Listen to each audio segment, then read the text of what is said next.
আমার স্যালারি হচ্ছে 1200 রিয়াল। আমি সৌদি আরব থেকে এক মাসে সর্বোচ্চ কত টাকা পাঠাইতে পারবো? আমি যদি 3টা 4টা ওয়ালেট অথবা ব্যাংক ব্যবহার করে টাকা পাঠাই, তাহলে কি কোনো প্রবলেম হবে কিনা? যেমন Al Rajhi bank, Riyad bank, SNB bank, Alinma bank বা ওয়ালেটগুলোর ভিতরে রয়েছে D360, টিকমো, ব্রাক, এসটিসি পে এ ধরনের ওয়ালেটের থেকে যদি আমরা টাকা পাঠাই, একাধিকবার ট্রানজ্যাকশন করি, তাহলে কি কোনো প্রবলেম হবে কিনা? এমন অনেক কমেন্ট আমার ভিডিওতে আসছে। যদিও আমি আগেও একটি ভিডিও তৈরি করছিলাম, সেখানে বলছিলাম যে আপনারা সৌদি আরব থেকে যদি আপনার স্যালারি অল্প হয়ে থাকে আপনি কত টাকা পাঠাতে পারবেন। সে ভিডিওতে আমি আপনাদেরকে বোঝানোর চেষ্টা করছি, আপনারা অনেকেই বুঝছেন না, অনেকেই একাধিক কমেন্ট করছেন। হয়তো হতে পারে যে আমি আপনাদেরকে সঠিকভাবে বুঝাইতে পারছি না। আজকের এই ভিডিওতে আপনাদেরকে সঠিকভাবে বোঝানোর চেষ্টা করব। সৌদি আরবে যখন আপনি অতিরিক্ত ট্রানজেকশন করবেন যে কোনো ব্যাংকের মাধ্যমে, আমরা অনেক সময় মনে করি যে আমি একটি ব্যাংকে ট্রান্সফার করতেছি, আরেকটি ব্যাংকে ট্রান্সফার করলে ব্যাংক আমাকে ধরতে পারবে না। আপনার নামে যতগুলো ব্যাংক থাকবে, যে কোনো ব্যাংকের মাধ্যমে আপনি টাকা পাঠাবেন, সেটার হিসাব সৌদি সেন্ট্রাল ব্যাংকে থাকবে। অতিরিক্ত অ্যামাউন্ট যখন আপনার ট্রানজেকশন করবেন, তখন এটি মানি লন্ডারিং মামলা হয়ে যাবে আপনার নামে। পরবর্তীতে আপনার সৌদি সেন্ট্রাল ব্যাংকে আপনাকে জবাবদিহিতে নিয়ে আসবে যে আপনি কোথায় থেকে এত টাকা পাইলেন, কিভাবে আপনার ইনকাম সোর্স কি, সেই সোর্স আপনাকে দিতে বলবে, এবং বিভিন্ন ডকুমেন্ট, আপনার কফিলের ডকুমেন্ট, মানে নানান একটা ঝামেলা। এখন প্রশ্ন হলো যে আমাদের স্যালারি যদি 1200 রিয়াল হয়ে থাকে, আমরা কত টাকা ব্যাংকের মাধ্যমে পাঠাতে পারবো? সো যদি 1200 রিয়াল হয়ে থাকে, এর মানে এই না যে আমি শুধু 1200 রিয়াল পাঠাতে পারবো। আমি 2-3 হাজার হচ্ছে নর্মাল লিমিট। এনি ওয়ান, যদি 400 টাকাও বেতন হয়, যদি 500 টাকাও বেতন হয়, যদি 1000 টাকাও বেতন হয়, 3000 হচ্ছে সৌদি যে লেবারের যে নর্মাল এটি ট্রানজাকশন। এর জন্য আপনাকে কোনো সময় ব্যাংক ইনকোয়ারি করবে না বা ব্যাংক আপনাকে ডাকাইবে না।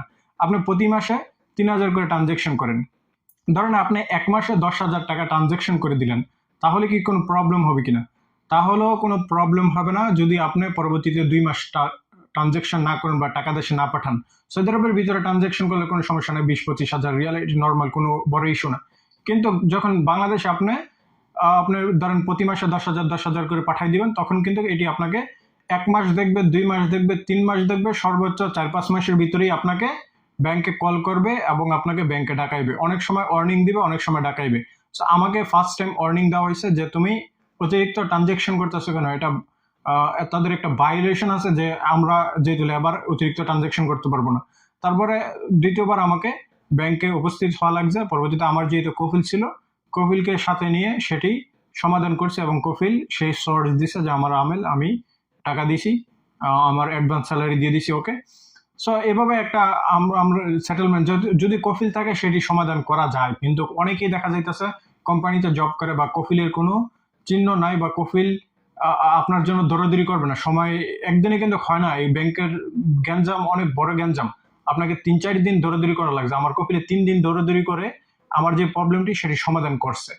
সো যাই হোক, আপনারা যাতে এই প্রবলেমে না পড়েন, তার জন্যই কিন্তু ভিডিওটি তৈরি করা। আপনি অনেক সময় আমরা ভয় করে যে টাকা অতিরিক্ত হইলেও পাঠাই না। 3,000, 3,500 হইলেও কোনো অসুবিধা নেই। নর্মাল যে ট্রানজেকশন আপনি করতে পারেন, 3,000 বলেন, 1500 বলেন, সো এটি আপনি একাধিক ব্যাংকের থেকে পাঠাতে পারেন বা এক ব্যাংকের তো পাঠাইতে পারেন, কোনো অসুবিধা নেই। এবং সৌদি আরবের ভিতরে আপনি 20,000, 15,000, 10,000 রিয়াল ট্রানজেকশন করলেও কোনো অসুবিধা নাই। ওভার লিমিটেশন এটি নর্মাল। সৌদি আরবের ভিতরে প্রতিদিন প্রত্যেক লেবারের অ্যাকাউন্ট থেকে 75,000 পর্যন্ত লেনদেন করার পারমিশন দেওয়া আছে। যদিও এত টাকা কোথায় পাইছেন সেটার আপনাকে জবাবদিহিতে করতে হবে যদি ব্যাংক আপনার থেকে ইনকোয়ারি চায়। কিন্তু সৌদি আরবের ভিতরে আমি নিজেও 50,000, 40,000, 55,000 আর বড় বড় অ্যামাউন্টের লেনদেন করছি। সৌদি আরবের ভিতরে কোনো প্রবলেম হয় না।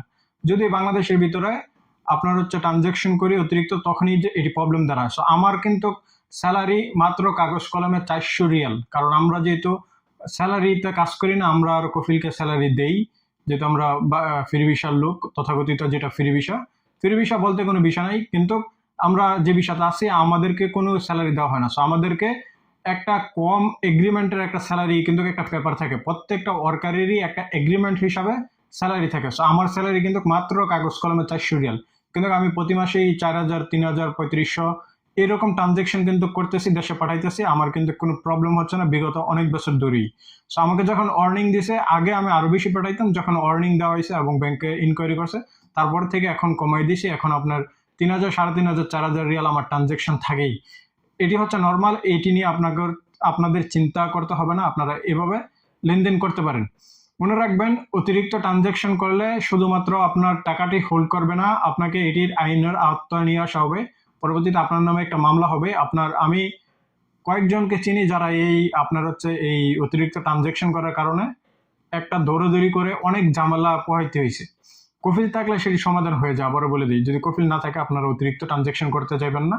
অতিরিক্ত টাকা হইলে অন্য কোনো কথা থাকলে সেগুলো অবলম্বন করবেন। সবাই ভালো থাকবেন, সুস্থ থাকবেন। আল্লাহ হাফেজ।